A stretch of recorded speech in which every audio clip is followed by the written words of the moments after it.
Good evening, my name is Charlie Dickens and I'm presenting a history of Braintree. Tonight I'm at the Warners Mill complex, which is currently occupied by the firm of accountants Lambert Chapman. The Warners Mill complex has been responsible for creating the Queen's coronation robes, and in particular there's a story from the 1820s I'd like to share with you.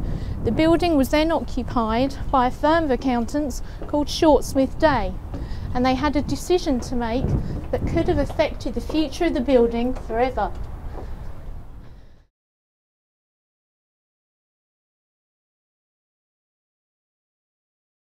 Oh, what to do? Sell our premises to Warners the Weavers or this local developer?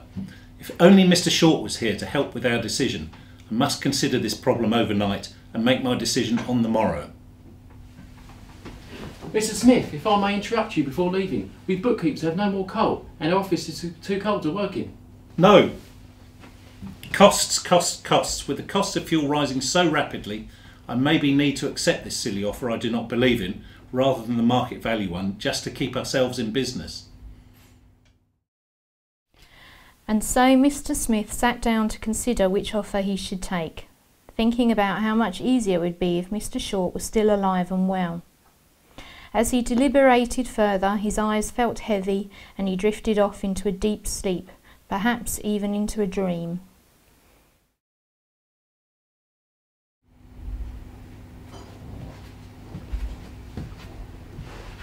Mr. Smith, it is a difficult decision you have to take. You're forced to move, but do you accept the larger bid from the developer, whom you do not really trust, or do you go to the lower bid from Warners Weavers, a sustainable business, whom you think will give long-term employment prospects to the town of Braintree? 'Tis truly a difficult decision, and one which our joint efforts would have grappled with well in the days before your untimely death. Without you, the rigours of the economic climate have left me uncertain and more than a little miserable in demeanour. Deliberate well, Mr. Smith. I'm sure you'll make the right decision. And with that he was gone, leaving John restless but not waking when another visitation came to him.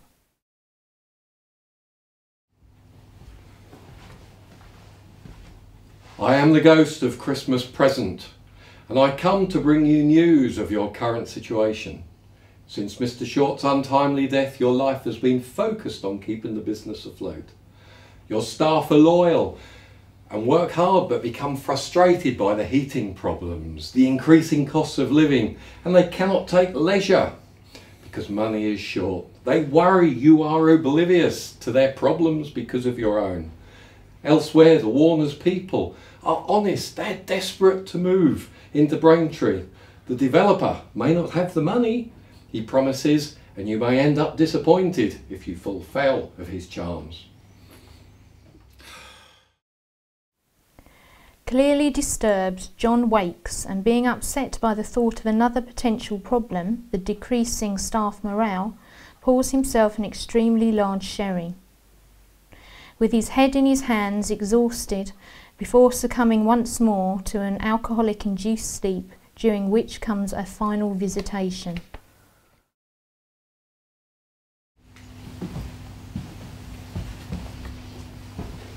We are the ghosts of Christmas future and have news that may assist your decision.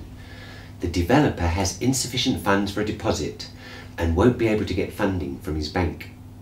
He won't pay you all of your money and will tie you up and time for years to come in a legal wrangle which takes more of your time away from your own business. Your solicitor will conclude that his offer truly was too good to be true. If Warners take over the company, they occupy the factory for 150 years, bringing pride to the town through the quality of their weaving, and even providing the clothing worn at a future monarch's coronation. After they depart the site, it's redeveloped and occupied by another firm of accountants, Lambert Chapman LLP, who continue the work that you and Mr. Short started, offering local employment and quality tax, audit and accountancy skills to their clients. If you take the Warners' money, you won't be disappointed, and neither will the future businessmen of Essex and its surrounding counties. And by the way, it's Christmas, and having a Christmas party and hearty feast for your bookkeepers will reinvigorate them and allow you to prosper with their full support in your new premises in the new year.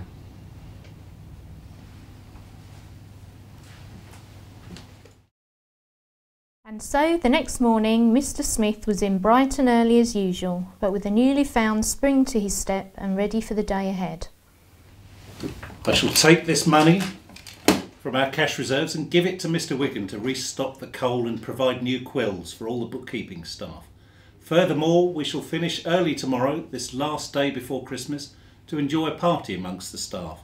I shall send out for Mr. Kelly to bring his best turkey left available for us all to enjoy. After that, we'll get out a letter to accept the Warner offer. I have a feeling that it is a good decision for everybody's future. Good morning, Mr. Smith. It appears you're in rude health this morning. Well, of course, dear boy. After all, it's Christmas. And so it came to pass. The Warners took over the building, and following them, Lambert Chapman, offering expert advice to their clients. And Mr. Smith, why, he became the Mr. Smith of old, loved by one and all for his agreeable nature. And the staff party? A grand success, with Mr. Kelly bringing a beautiful bronze bird and even carving it himself for those present at which Mr. Smith spoke. I wish you all a very Merry Christmas and a Happy New Year. Happy Christmas.